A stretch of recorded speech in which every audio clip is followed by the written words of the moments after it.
دوام ملك الله. عزیزان محترم،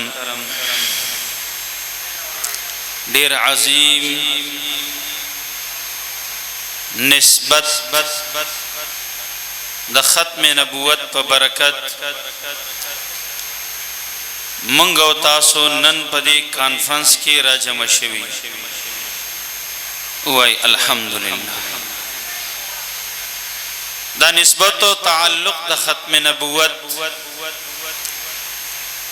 دا هغه عظیم نسبت عزتمندو چې د دې نسبت په برکت باندې زمونږ استاد او آقا او مولا حضرت محمد صلی الله علیه و آله وسلم پسر مبارک باندې الله تعالی تاج د ختم نبوت کې خودلو. د دې نسبت په بنا باندې مونږ او تاسو ته خیر الامم ویل شو. د دې نسبت په وجه عزتمندو د دین د خدمتونو ټول ډیوټیانی او ذمہ داری د امت ته اسپارل شوې. د دې ختم نبوت په نسبت اور وسیلې سره قیامت پرز به هم د امت ته د نور امتونو نه هغه عظیم شرف عطا کیږي چې زمونږ استاد او آقا او مولا نبی کریم صلی الله علیه وسلم با شفاعت کوي اب قبليږي اغوی به مخکي منګ باور پسیو او دی امت پسې به نور ټول امتونه را روان. عزتمند دی خبره ته غور وکي.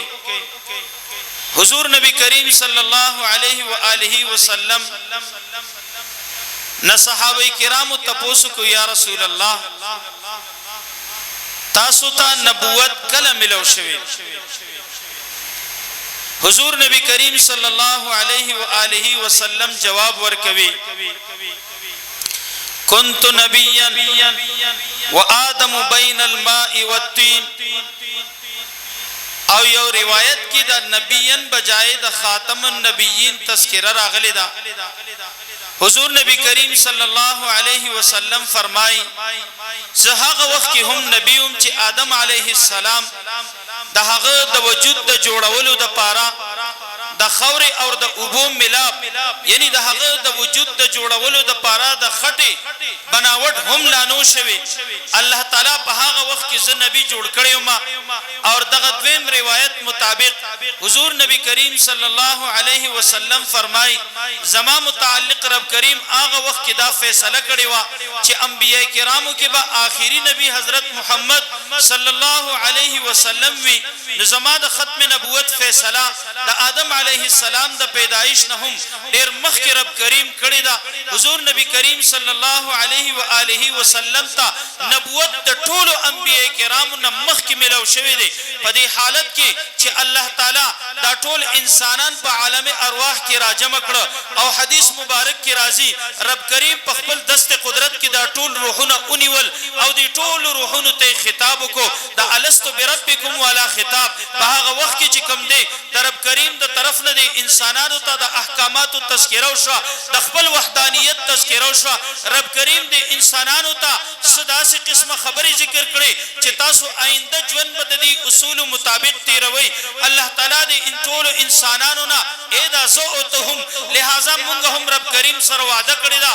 منگ بتا وحدہ لا شریک گنو پاغ موقع باندے عزتمند حدیث مبارک کی رازی دویم خصوصی خطاب بیا انبیاء کرام سر شوی دے او چی کل طول انسانیت تا اللہ تعالیٰ خطاب کو طول انسانیت تا اللہ تعالیٰ بیان کو نبیاء خصوصی بیان اور خطاب انبیاء کرام تا بدی انداز سر اکو وَإِذْ أَخَذَ اللَّهُ مِيثَاقَ النَّبِيِّينَ لَمَا آتَيْتُكُم مِّن كِتَابٍ وَحِكْمَةٍ. اللہ فرمائی ہاگا وقت ہم دا یاد ولو قابل دے پکم وقت کی چھے ما وعدہ وغستلا دا انبیاء کرامنا پا خوادا پس خبر باندے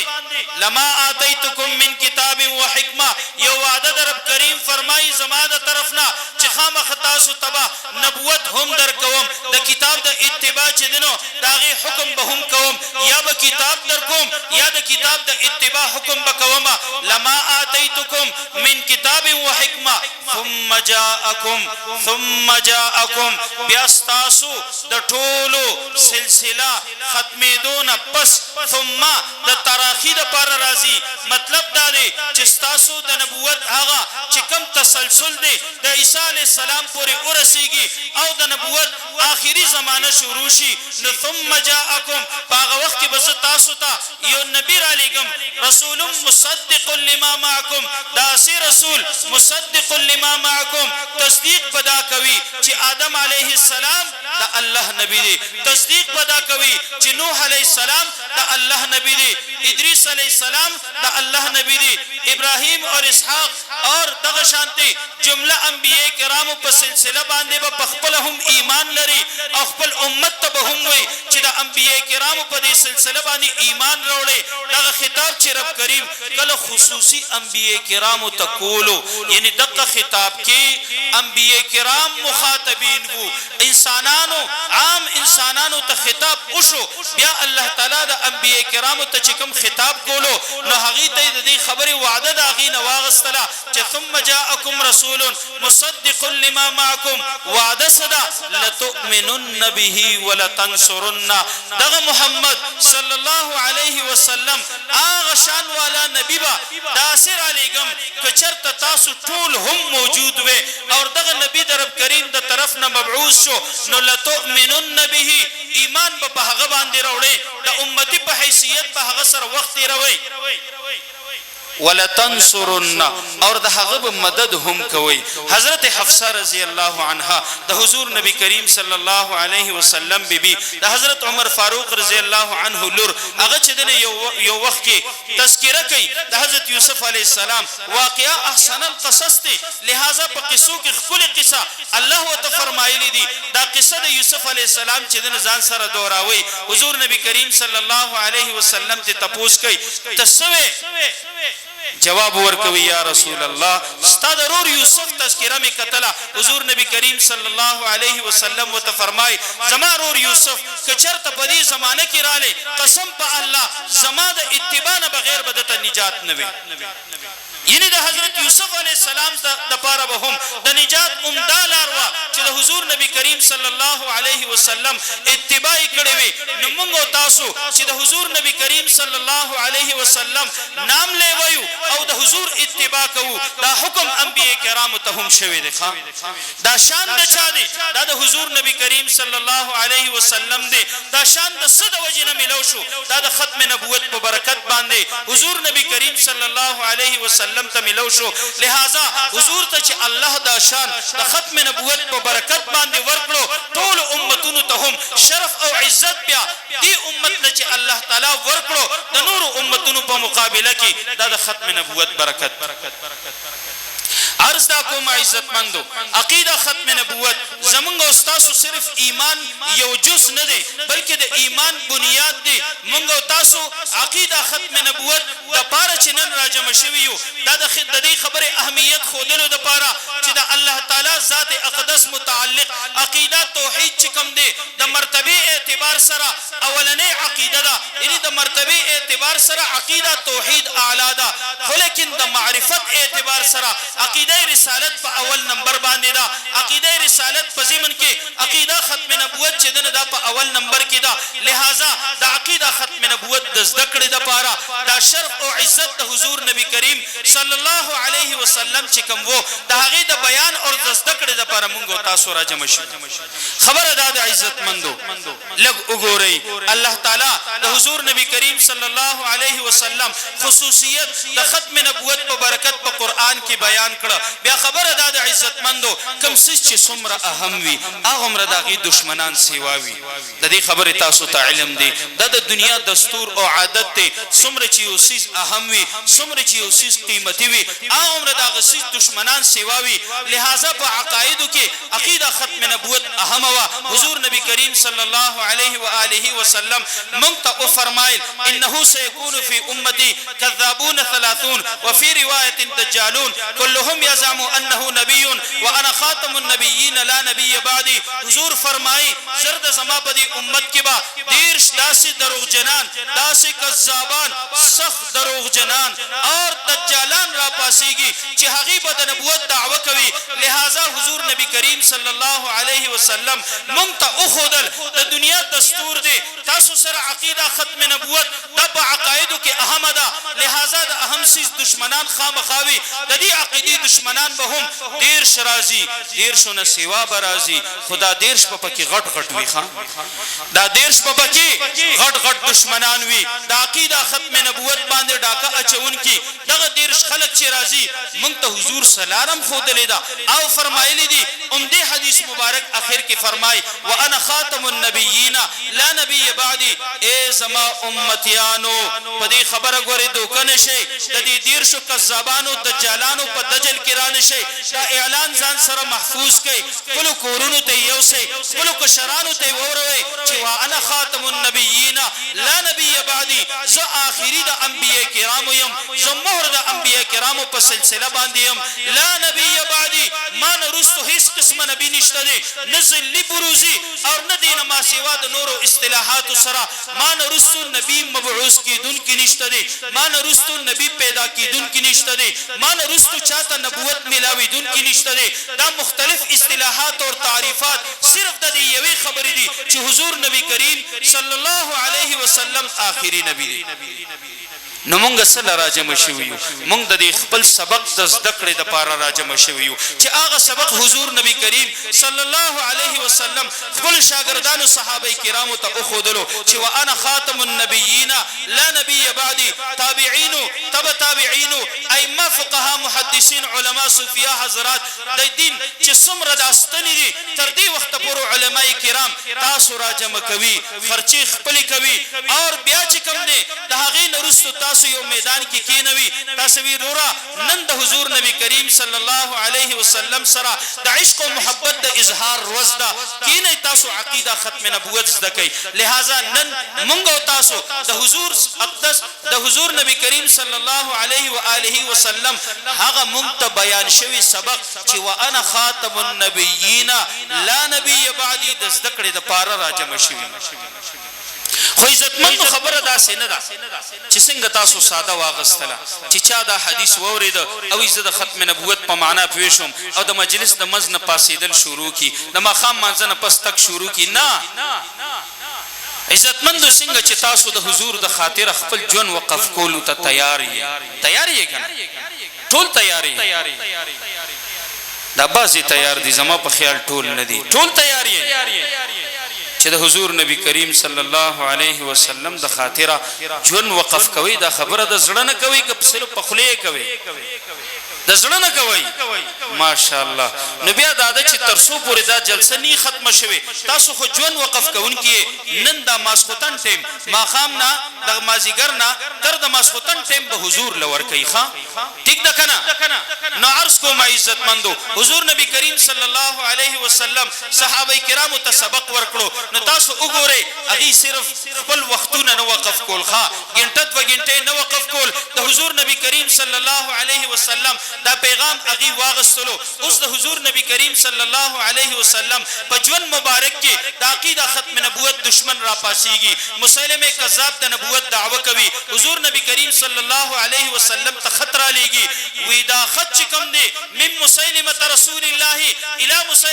الى محمد رسول الله دا خط د مسلمه نعوذ بالله د الله د رسول د طرفنا چونکه مسلمه لیکلو الى محمد رسول الله محمد د الله رسول طرف ته دا خط چې حضور لکله راولېګلو نو هغه خط کې د خپل رسالت اقرار اور اظهار کړی دی. ګوره که حضور خاموش پاتې شو دا امت په فتنه کې مبتلا شو حضور نبی کریم صلی الله علیه و آله وسلم ته چې کله دا خط راغی او پیش شو حضور نبی کریم صلی الله علیه وسلم دا خط وړونکي قاصدان چې کوم دي ته متوجه شو وی که قاصدان نه وي بین الاقوامی قانون دی ښا دا یو عالمی قانون دی قاصد او سفیر چې دنه دا وجل کیږي نه. هر څومره چې حالات سختي دشمن هم د دشمن سفیر ته سن شویلې. دا یو عالمي قانون دی د هغه وخت نه را روان دی بلکې د هغه وخت نه مخکې نه موجود وو. لہذا وی که سفیران نه وي قاصدان نه وي ما به تاسو ژوندي نه وي پرېښي.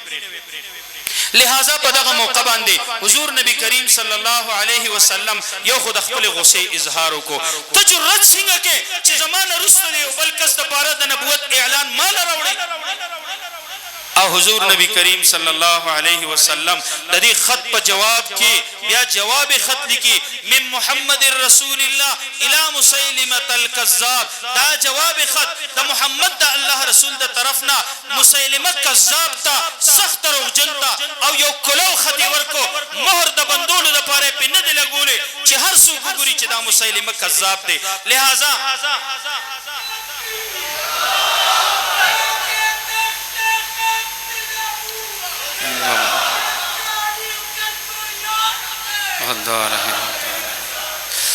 لہذا حضور نبی کریم صلی الله علیه وسلم چې کله جواب خط ورکوي مسیلمه ته رسیږي. مسیلمه وی زما خو اراده داوا چې دا محمد به ما سره موافقت وکي صلی الله علیه وسلم خپلو کې به یاران دوستان شو دا به د حجاز مقدس نبی شي زه به د یمامه نبی شم خبره به برابر سرابر وي افهام تفهیم او مخبلو کې یارانی دوستانی سره به کار چلو. چې کله ورته پته ولګېده حضور نبی کریم صلی الله علیه وسلم د ختم نبوت په عقیده باندې دومره سخت موقف پیش کړی دی د اسلام د دشمنۍ په سلسله کې حضور نبی کریم صلی الله علیه و آله وسلم د طرفنا یو قاصد د اسلام دعوت ورکوونکي او د خپل دعوی نبوت نه اړېدلو دپاره د حضور خط چې کوم دی حبیب ابن زید انصاری رضی الله عنه هغه چې د مسیلمه دربار ته رسوي. وی ښه ته د حضور قاصد یې حبیب بن زید انصاری رضی الله عنه د حضور عاشق اور صحابي دی. لہذا دغه مدعی نبوت مسیلمه کذاب حبیب ابن زید انصاری رضی الله عنه ته وی ښه ته ځان ته د محمد عاشق وې نو راځه اول خو گرفتار کو د هغه عالمي قوانینو خلاف ورزي وکړه لاس اور خپو کې ولې بیړې کړې واچولې لوګه اور تند به چې دنه تیروي چې خو به حال شي داغه نه پس پدې راغواړم او د عشق امتحان با خلم. لہذا ډېر ورځې تیر شوې په تیارو کې په خورو کې اور دغه شانتي د ذوق په حالت کې حبیب ابن زید انصاری رضی الله عنه مسیلمه کذاب مخې ته پیش کړی شو. هلته چې دنو ودرېده ورته وی اتشهد ان محمد رسول الله ته دې خبرې گواهی ورکړي چې محمد د الله رسول دی. نو حضرت حبیب ابن زید انصاری رضی الله عنه چې د خپل خوږ محبوب صلی الله علیه وسلم نوم ډېره موده پس د چا د خولې نه واورېده وی اشهد ان محمد رسول الله زه خو ډېر فخر سره وی زه گواهی ورکوم چې محمد د الله رسول دی. بیا ورته وی اتشهد انی رسول الله آیا ته د دې خبرې گواهی ورکړي چې زه د الله رسول یم؟ نو دې د ذوق په حالت کې هغه بیړې یاد کړی چې دنه لاسونو خپو ته اچولې شوې د ذوق په حالت کې جواب ورکړي انی اصم زه خو چې دنه کوڼ یم نورم. خندا یې ورپسې وکړه او دی ظالم ته دی د عقیده ختم نبوت دشمن ته د ده په مخ په دې ضعف حالت کې سپېړه ورکړه. ورته وی ته نه منې چې زه د الله رسول یم؟ دی ورته انی اصم زه خو ناورم کوڼ یم په غوږونو باندې. مسیلمه چې کوم دی ظالم هغه خپلې غصې اور ختمولو دپاره جلاد ته وی یو عز ټیکټ کړه هغه لګیا شي غوږ ټیکټ کې ورته وی ته ګواهي ورکوي چې زه د الله رسول یم؟ دی ورته زه ناورم بل غوږ ټیکټ کې بیا ورته ته ګواهي ورکوي چې زه د الله رسول یم؟ وی زه ناورم خوي دا ګواهي ورکوي چې محمد د الله رسول دی. وی اشهد ان محمد رسول الله زه گواهی ورکوم محمد د الله رسول دی. نو بیا پیښ دا حکم نه دی. نو بیا ورته وی ته گواهی ورکوي چې زه د الله رسول یم؟ ورته وی انی اصم زه کوڼ یم ناورم. لہذا ورته وی دا یو ګوته دې کټ کا دا بله ګوته کټ کا دا د خپې ګوتې دا پوزه دا د سترګو زیزمي دا د وجود هر اندام یو اندام اندام تینا کټ کړ تر هغه پورې چې د وجود نه ټوله وینه ووتله ټول اندامونه لاس او خپې ټوټې ټوټې شو د خلینا د حضور نبی کریم صلی الله علیه و آله وسلم د عشق आवाज خو روزي خو لیکن د سره بیا هم ملنډي کوي وای چې زه خو ناورم د حضور دشمن سره د حضور نبی کریم صلی الله علیه وسلم صحابه کرامو د قرباني والا رویه اختیار کړی دا او دې تر اخره دا ویلي دي چې تبي وقفای د حضور د ارشاد مبارک مطابق ته دجال اور کذاب نعرہ تکبیر نعرہ تکبیر شان صحابہ عظمت صحابہ ننگ صحابہ کردار صحابہ شفقت صحابہ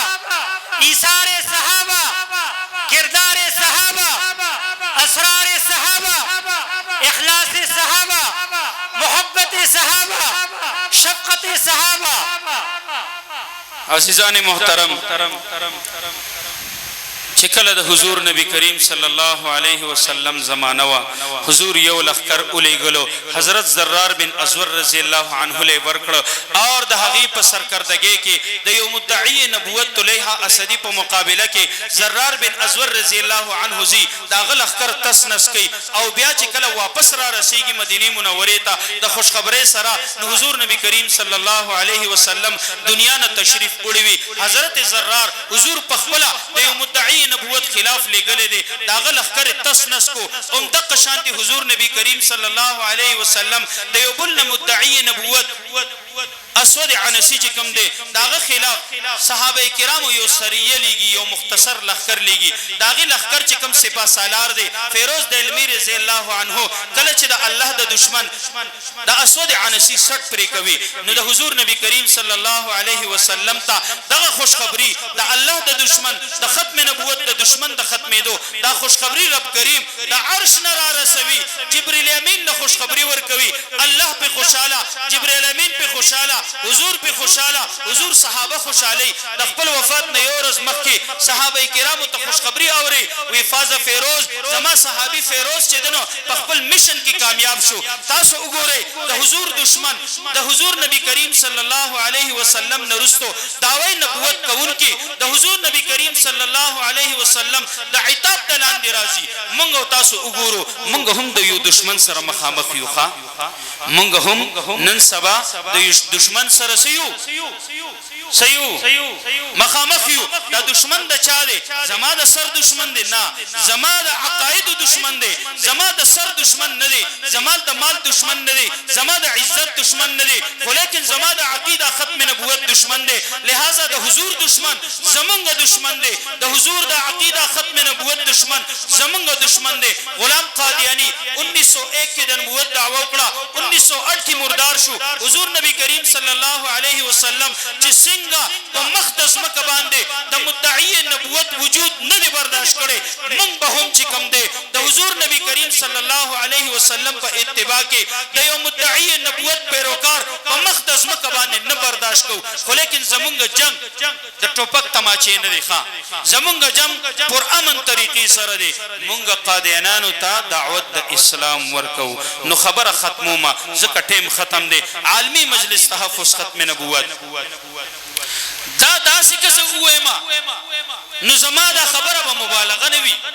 زما دا خبره به د ځان نه وي زما دا خبره به دروغ نه وي چې عالمی مجلس تحفظ ختم نبوت دا کار چې کوم دی دا د حضور کار دی نو مصر بدل شوی دی عالمی مجلس تحفظ ختم نبوت اول چې دینو ذمہ داری او ډیوټي خپل دا غني قادیانانو ته دعوت د اسلام ورکوي تاسو کچرته د عالمی مجلس تحفظ ختم نبوت د مشرانو سره منسلک یې نو تاسو به د واتس اپ دغه پیجونو نه اور د هغه ګروپونو نه خبرېږي الحمدلله په هر میاشت کې تقریبا د لسونه خو سیوا او کله د دیر شو پورې هم مونږ ته الله تعالی چې دنه هر میاشت کې نتیجه راکوي قادیانان چې دنه اسلام طرف ته ډیر تیزی سره را روان دي مولانا الله وسای صاحب ډیر په خپل تقریر کې ډیر په وسوخ سره وي داسې وخت براشي چې په مقدس مکه باندې مسیلمه منون کې چې څنګه نشته دي د اسود عنسی منون کې نشته دي د طلحه اسدی منون کې نشته دي د سجاح نومي خزي مدعیه چې کومه داغي منون کې په مقدس مکه نن سبا نشته دي د اسحاق اخرس منون کې نشته دي ام دقه یو وخت براشي تاسو په مهنت سره د عالمي مجلس تحفظ ختم نبوت په قربانو سره مقدس مکه باندې به تاسو ته قادیانی نه ملاوي خو لیکن موږ په مقابله ګوري صرف د قادیانی پورې محدود نه ساتو قادیانی خو یو شکل د فتنې نه موږ او تاسو به عقیده ختم نبوت بیا مستکو کو په مقدس مکه یو قادیانی هم پاتې نشي دا کانفرنس په د دین هم سیوا کی وجه دا د عزت مندو چې د ختم نبوت د کار تعلق د قادیانی سره نه دی ښا د ختم نبوت د کار تعلق د لا اله الا الله محمد رسول الله سره دی څنګه چې لا اله الا الله کې الله تعالی معبود غنل کافی نه دی وحده لا شریک به غنی دا کامل ایمان دی نو عمدق شان دی بلا محمد رسول الله کې محمد د الله رسول او نبی غنل کافی نه دی آخري نبی غنل دا کامل ایمان دی نو د ختم نبوت د کار تعلق د قادیانی سره خو نشو دا د کلمې سره شو دا خو زمونږ ایمان دی ځکه علامه ابن نجیم مصری رحمه الله چې ثانی امام اعظم ورته ویل کېږي هغه فرمایي چې چاته پته نه چې حضور آخري نبی دی اور کو نه دی د خبرې نه لا علم وي هغه شک کول خو لري خبره ده صرف لا علم وي چې پته نه لګي حضور آخري نبی دی اور کو نه دی ودا سړی مسلمان نه دی رښتیا وای خپل کور کې تور سره تم دا خبرې کړي چې نم دې کړي نن به کور ته ایمان رسوي ها عرض د عزت مندو حضور نبی کریم صلی الله علیه وسلم د ختم نبوت د عقیده د تحفظ د خاطره اور د مدعیان نبوت خلاف چې کم تحریک حضور شروع کړو داغه تحریک چې دنو بیا حضور داس ابوبکر صدیق رضی الله عنه د حضور نبی کریم صلی الله علیه وسلم نفس تسلسل ساتلو عالمی مجلس تحفظ ختم نبوت د هغه تسلسل یو کړه دا د سر خپل ځان منسلک کې د دې لمن اونسه او دا عزم وکي چې ان شاء الله زما کوشش اور محنت د ایمان د حفاظت د خاطره د تحفظ ایمان تحفظ عقیده ختم نبوت اور تحفظ پاکستان د خاطره د دې خلکو لمن بلی سم تیاری کنه د خبره ته نو عرض د عزت مندو دا کانفرنس انعقاد مطلب اور مقصد هم دغه دي چې تاسو عقیده ختم نبوت زده کوي نور ته ورسوي او د حضور نبی کریم صلی الله علیه و آله وسلم چې خپل کم میشن دی په هغه میشن کې مونږ د ختم نبوت والو سره منسلک شو الله تعالی زمونږ ټولو حشر د حضور نبی کریم صلی الله علیه و آله وسلم د جنډې لواء الحمد لاندې وکړي د ختم نبوت د کار د خاطره ربنا تقبل منا انك انت السميع العليم